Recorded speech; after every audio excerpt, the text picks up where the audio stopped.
everybody, welcome to my channel. My name is Alex and today I'm doing the stay-at-home book tag. Now this tag was originally created by Princess of Paperback and I was tagged to do it by Jacqueline at Weeby Bookin, so I will leave both of their videos down in the description for you. But essentially this tag just revolves around us all trying to stay at home, being social distanced and self-quarantined during the COVID-19 pandemic. So we're just gonna go ahead and get into the questions. If you're new here and you're not already, be sure to go down and hit the subscribe button as well as the bell icon down below so that you never miss out on any of my content. And without further ado, let's get started. So the first question is Laying in Bed, a book that you could have or did read in a day. For this one, I'm gonna go with The Bromance Book Club by Lisa K. Adams. So this book follows our two main characters, Gavin and Thea, and they're married. Gavin is a baseball player and his marriage is starting to kind of go down the drain. One night, Thea reveals that she has been faking it in the bedroom for their entire marriage, and Gavin does not react well to this news, and Thea says that she wants a divorce. So Gavin is desperate to win his wife back, and when he tells his teammates and some of his friends about the issues that he's having,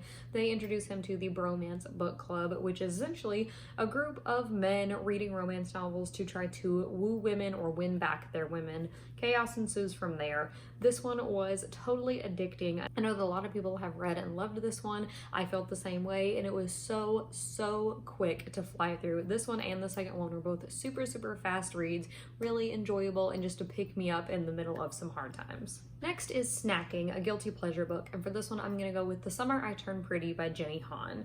Now this book follows our main character Belly, who is 15 at the beginning of the novel, and she is about to spend the summer at this beach house that her family owns. They go there every year, and this summer is the first time that she and this family of boys that lives next door are really starting to notice each other in a different light. There may be some romance going on and some new things are happening, so it just goes off from there. It's your classic teen summer romance, and the reason this one is a guilty pleasure for me is because it is definitely a little bit on the younger YA side. Like I said, the main character is 15, she turns 16 in the middle of the novel, and I'm 25, so I don't relate to this character as much as a younger YA reader would, but I still definitely loved it, and I think this is a wonderful debut. I actually mentioned it in my recent favorite debuts video if you haven't seen that, but it was very good, but this is my guilty pleasure. Next is Netflix, a series that you want to start, and for this one I'm gonna go with Daughter of Smoke and Bone by Laini Taylor. I'm not even sure if that's the name of the series, but that's the one that I'm going to go with.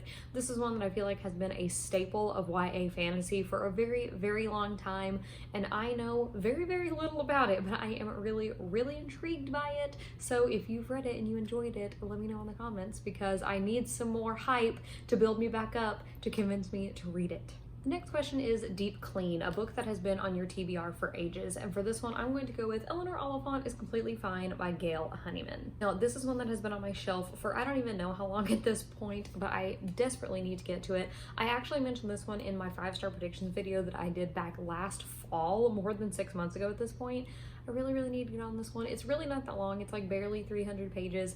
It has just been sitting on my shelf untouched for some reason. I think that I'm just scared that I'm not gonna give it 5 stars, but I really think that I will. But regardless, I am actually planning to get to this one like this week, so hopefully, fingers crossed, you guys will see it in either my mid-May wrap-up or my end of the month May wrap-up. Next is Animal Crossing, a book that you bought recently because of the hype, and for this one I'm gonna go with Beach Read by Emily Henry. Now this is definitely one that I have been intrigued by for a little while now.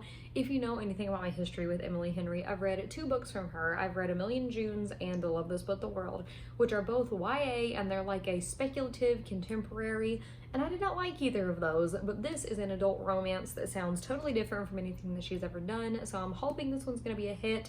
A lot of people were really hyping this one up, which is why I picked it when it was a book of the month selection, and then since I've heard a few people read it, they've said mixed things about it, so I'm still kind of scared to go into this one. I don't know too much about the plot of this, but I know that it involves these 2 authors that write different genres, and they challenge each other to write the other person's genre over the summer, and I assume that they fall in love throughout the process.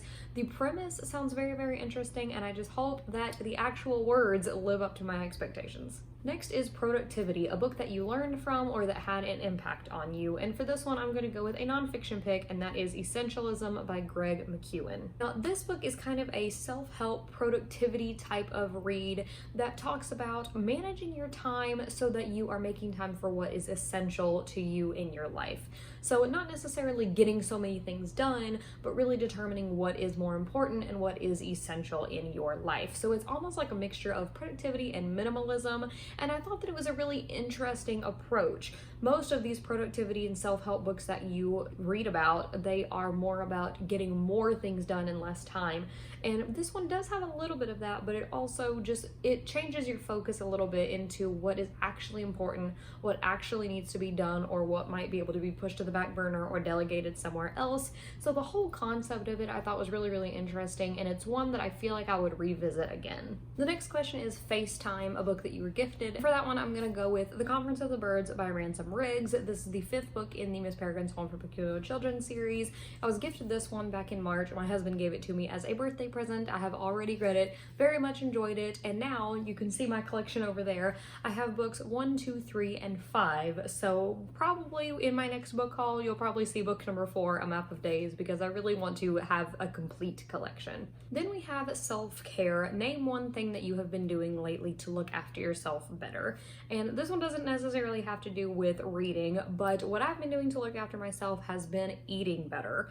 I got to a point where I really wasn't thinking about what I was eating. I was really eating mindlessly, and not because I was hungry or because I even wanted to snack.